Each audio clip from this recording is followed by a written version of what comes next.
Hello everybody, welcome to delusions. இன்றைக்கி நம்ம என்ன பார்க்க போகிறோம்? Basic accounting terms. அதில் நம்ம பார்க்க போகிற ஃபஸ்ட் டேர்ம் என்னென்னா ட்ரான்சாக்ஷன். ட்ரான்சாக்ஷன்னா என்ன?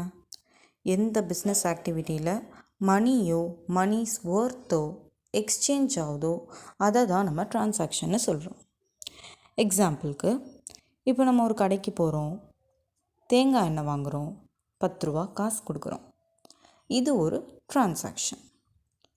ஏன்னா அங்கே மணி எக்ஸ்சேஞ்ச் ஆகிருக்கு. ட்ரான்சாக்ஷன் ரெண்டாக பிரிக்கலாம். ட்ரான்சாக்ஷனை ஒன்று கேஷ் ட்ரான்சாக்ஷன், இன்னொன்று கிரெடிட் ட்ரான்சாக்ஷன். கேஷ் ட்ரான்சாக்ஷன்னா என்ன? எந்த ஒரு ட்ரான்சாக்ஷனில் உடனே நம்ம கேஷை செட்டில் பண்ணிடுறோமோ அது கேஷ் ட்ரான்சாக்ஷன்.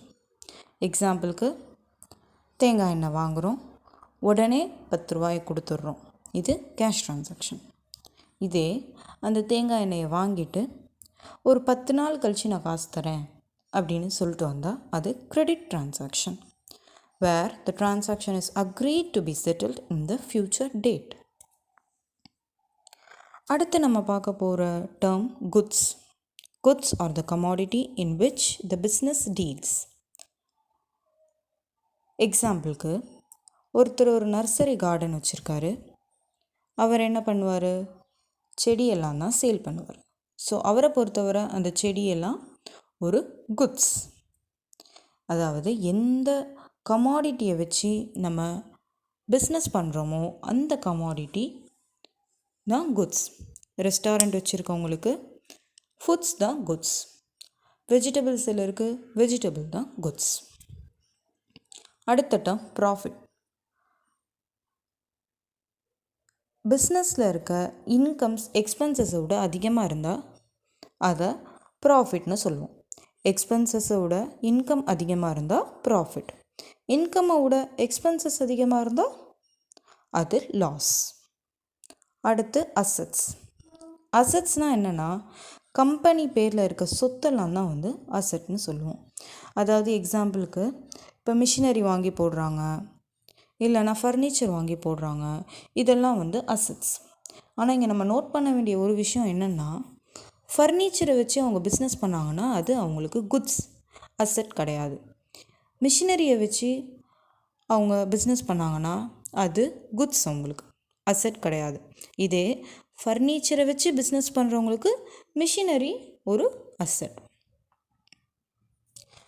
நம்ம பார்த்த அந்த நர்சரி எடுத்தோம்னா, இப்போ அவருக்கு செடி அதெல்லாம் அவருக்கு குட்ஸ். அதே அந்த செடியெல்லாம் கொண்டு போய் அவர் டெலிவரி பண்ணுறதுக்காக வாங்கி வச்சுருக்க வண்டி அவரை பொறுத்தவரை அசட். அசட்டோட நேச்சரை பொறுத்தவரை அது ரெண்டு. ஒன்று டேஞ்சிபிள் அசட், இன்னொன்று இன்டேஞ்சிபிள் அசட். டேஞ்சிபிள் அசட்னால் என்ன? அதை நம்மளால் பார்க்க முடியும், டச் பண்ண முடியும், உணர முடியும். எக்ஸாம்பிளுக்கு ஃபர்னிச்சர், மிஷினரி, கம்ப்யூட்டர், இதெல்லாம் டேஞ்சிபிள் அசட். எந்த ஒரு அசட்டை நம்மளால் பார்க்கவும் முடியாது, உணரவும் முடியாதோ அதை இன்டேஞ்சிபிள் அசட்னு சொல்லுவோம். எக்ஸாம்பிளுக்கு பேட்டன்ட், குட்வில், காப்பிரைட். நமக்கு பிடிச்ச பாட்டு அதுக்கெல்லாம் காப்பிரைட் இருக்கும். அதெல்லாம் இன்டேஞ்சிபிள் அசட்னு சொல்லுவோம். Current asset. கரண்ட் அசட்னால் என்ன? கரண்ட் அசட் 12 மாதத்துக்குள்ளே அதை நம்ம உபயோகிச்சிடுவோம். அதுதான் current asset. Ready to be converted into cash, அதை தான் கரண்ட் அசட்னு சொல்கிறோம். இதில் என்னென்ன வரும்? Stock, cash at bank, cash in hand, inventories, bills, receivables, இதெல்லாம் கேஷ். அதாவது கம்பெனியோட நார்மல் ஆப்ரேட்டிங் சைக்கிள்குள்ளார இந்த அசட்ஸ் எல்லாம் நம்ம கைக்கு ரியலைஸ் ஆகிடும். இது ட்ரேட் பண்ணுறதுக்காக தான் மெயினாக வச்சுருப்பாங்க. நான் கரண்ட் அசட்னா என்ன? 12 மாதத்துக்கு மேலே எந்தெந்த அசட்ஸ்லாம் நம்ம கையில் இருக்க போதோ அதெல்லாமே நான் கரண்ட் அசட். 12 மாதத்துக்குள்ளே, அதாவது கம்பெனியோட நார்மல் ட்ரேடிங் சைக்கிள்குள்ளே எதெல்லாம் நம்ம உபயோகிச்சிருவோமோ, எதெல்லாம் நம்ம ரியலைஸ் ஆகிடுமோ அதை கரண்ட் அசட்னு சொல்கிறோம். அடுத்து நம்ம பார்க்க போகிறது லயபிலிட்டி.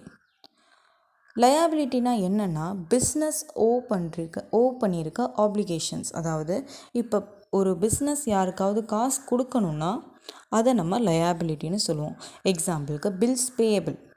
குட்ஸ் நம்ம பர்ச்சேஸ் பண்ணிவிட்டு லேட்டர் டேஸில் நம்ம அந்த காசை கொடுக்கறதா சொல்லி அக்ரி பண்ணியிருந்தோன்னா அது நம்மளை பொறுத்தவரை ஒரு லயாபிலிட்டி. லயாபிலிட்டியுமே அசட்டை மாதிரி 2 வகைப்படும். ஒன்று கரண்ட் லயாபிலிட்டி, இன்னொன்று நான் கரண்ட் லயாபிலிட்டி. கரண்ட் லயாபிலிட்டின்றது என்ன? 12 மாதத்துக்குள்ளே எந்த ஒரு கடனை நம்ம அடைச்சிருவோமோ அதை கரண்ட் லயாபிலிட்டின்னு சொல்லுவோம். இதுவுமே கரண்ட் அசெட் மாதிரி நார்மல் ட்ரேடிங் சைக்கிள்குள்ளார நம்ம நார்மல் ஆப்ரேட்டிங் சைக்கிள்குள்ளார இந்த கடனை அடைச்சிருவோம். 12 மாதத்துக்கு மேலே லாங் டேர்மில் எந்த கடனை அடைக்க போகிறோமோ அதெல்லாம் நான் கரண்ட் லயாபிலிட்டிஸ்னு சொல்லுவோம். இன்றைக்கி அவ்வளோதான். மீதி டேர்ம்ஸை நெக்ஸ்ட் வீடியோவில் பார்ப்போம். தேங்க்யூ.